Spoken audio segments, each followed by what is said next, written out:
இருக்கேன். நாங்கள் வந்து இங்கே 10 டேஸ் வந்து இன்டர்ன்ஷிப்காக வந்திருக்கோம். அப்புறம் வந்து நிறையா கோர்ஸ்லாம் இருக்குது.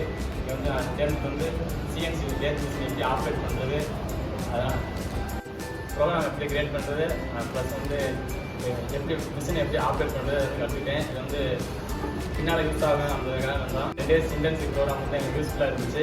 இந்த வாய்ப்பை ஏற்படுத்தி கொடுத்த எங்கள் கோர்ஸ் கோஆர்டினேட்டர் வெங்கடேசன் சாருக்கும் எங்கள் அச்சோடு சாருக்கும் ரொம்ப நன்றி தெரிவிச்சுக்கிறேன். வந்து ஐடிஐ பிரின்சிபல் ரமேஷ் குமார் சாருக்கும் நான் நன்றி தெரிவிச்சுக்கிறேன்.